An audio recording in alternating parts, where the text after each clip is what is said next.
Existe um procedimento que ajuda a melhorar tanto a estética quanto o funcionamento da mastigação, por exemplo, da respiração, do sono. Eu vou explicar melhor para você com a ajuda da doutora Ana Luísa. Ela pode nos ajudar, vai nos explicar aqui hoje no Jornal do Piauí. Doutora Ana Luísa, muito boa tarde, seja bem-vinda aqui ao Jornal do Piauí. Essa é uma cirurgia bucomaxilofacial. Na prática, é uma cirurgia feita onde, doutora Ana Luísa? Ok, a cirurgia, a especialidade é a cirurgia bucomaxilofacial, né? O nome da cirurgia em si é cirurgia ortognática, tá? É uma cirurgia que envolve os maxilares, a maxila, a mandíbula, tá? E normalmente realizada em pacientes que já cessaram o crescimento, tá? E ela tem várias funções, né? Ela é uma cirurgia funcional e é uma cirurgia com uma repercussão estética importante. Tá. E quando é que ela é necessária? Nós estamos vendo aqui dois casos em que, ou um caso em que é necessário fazer esse procedimento, doutor. Tá. As deformidades dentofaciais, que é como a gente fala cientificamente, elas seguem padrões faciais, né? Aqui é o caso de um padrão facial 3. Né, quando a parte da mandíbula ela está um crescimento maior que o da maxila, tá? O queixo fica para frente. Isso, fica com queixo grande, né?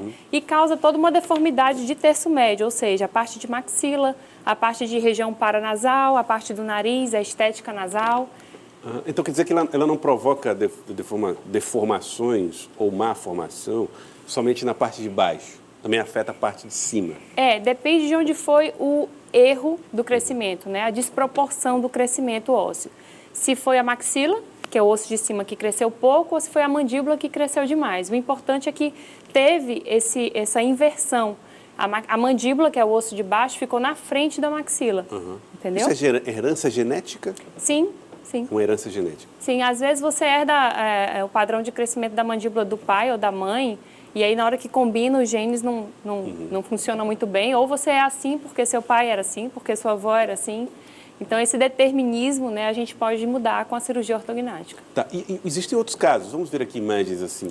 Tá. Aqui é um caso de padrão facial 3, só que mais sutil.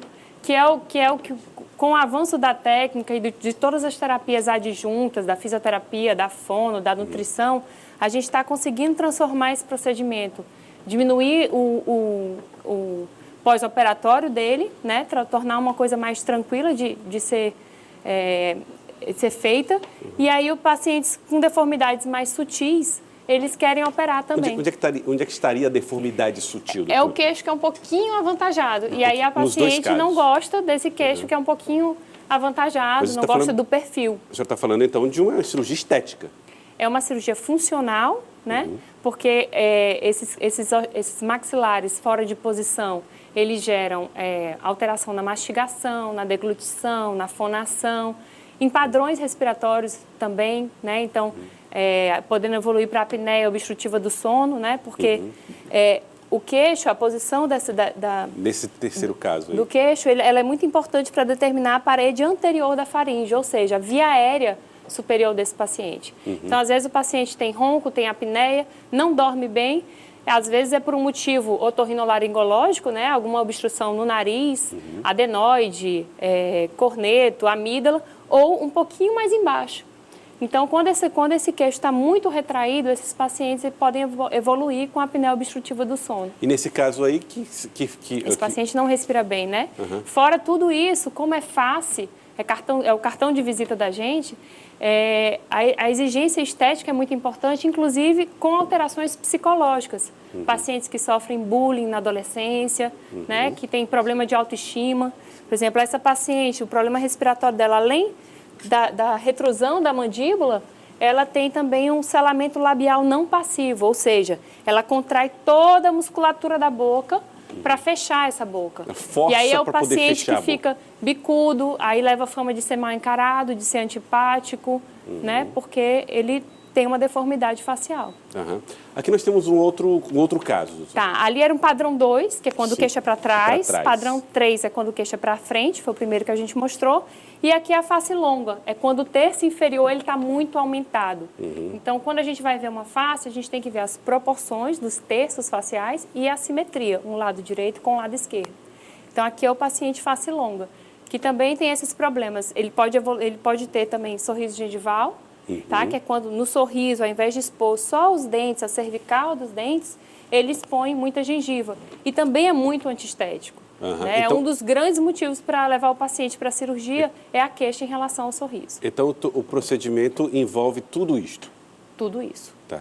Nesse outro caso, doutor? Esse caso aqui já é um paciente face curta, tá? É o paciente que os maxilares, a maxila, por exemplo, ela cresceu pouco para baixo. Então, é uma paciente relativamente jovem que, ao ficar com o lábio em repouso, não expõe nada de dente. E expor a exposição dentária na mulher, tanto é que é a pose das modelos, aquela cara assim, né? A exposição dentária na mulher é um sinal de jovialidade. Entendi. Então, envelhece muito. A paciente, quando sorri, ela não consegue expor o dente inteiro. Tá? Então, dá uma face muito envelhecida. São muitos detalhes, realmente, muitos detalhes. Nesses casos. E como é que funciona esse procedimento, doutora? Tá. De reparo? A gente também tem mais um caso, que é o caso de assimetrias, que é a história do lado direito com o lado esquerdo, né? Todo mundo é um pouco assimétrico, não existe simetria perfeita, mas a beleza está no mais simétrico possível. Então, é tentar deixar um lado parecido com o outro. Ou seja, tá? Teve um crescimento anormal um pouco maior de um lado do que do outro. Então, o queixo no centro do rosto, pode desviar, exatamente. Se desviar, precisa de um reparo. Precisa de um reparo. Pô, então, vamos ver como é que funciona esses casos de reparo. Aqui é o esqueleto da face, certo? Aqui é o desenho das osteotomias, né? A osteotomia Lefort 1, que é a osteotomia de maxila, tudo feito por dentro da boca, sem nenhuma incisão na face, nenhuma cicatriz na face. Aqui é a osteotomia que a gente faz para o queixo, para o mento, e a osteotomia que a gente faz na mandíbula, o desenho da osteotomia, tudo por dentro da boca. É uma cirurgia que não tem cicatriz na face. Tá, eu vou só pedir para a gente voltar esse vídeo para que a doutora explique para nós como é que é feito isso aqui.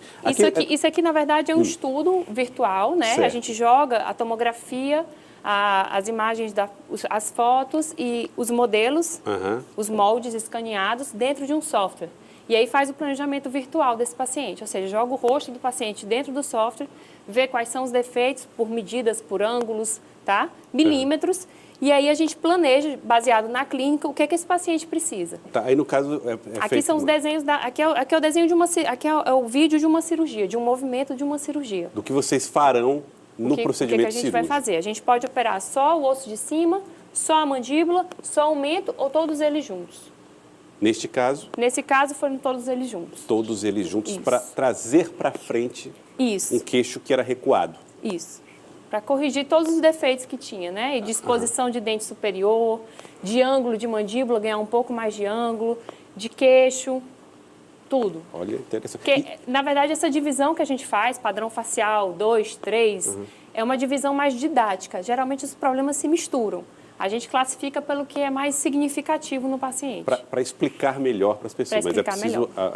tudo mas, às vezes, ele se mistura. O paciente é assimétrico, mas ele também é 2. Ele também tem um pouquinho de sorriso gengival. Entendi. Bom, é preciso fazer algum tipo de fratura no osso para que essa cirurgia aconteça? Isso aqui são fraturas feitas no osso, tá? A gente faz com a serra. Hoje em dia, a gente usa muito motor ultrassônico, que aí a gente seleciona o que a gente quer exatamente cortar, se é osso, preservando nervo, vaso, né? A evolução técnica tá muito significativa nesse ponto. E aí a gente desloca o osso e coloca as placas, mini placas de titânio para fixar na posição correta. Ah, precisa receber placas de titânio. Sim, igual de ortopedia, só que com perfis mais delicados. E aí convive com elas ou é preciso retirar depois? Com 6 meses, mais ou menos, o osso está totalmente calcificado, tá? Mas você pode retirar após 6 meses se tiver algum problema. Geralmente não dá problema nenhum. Tá certo.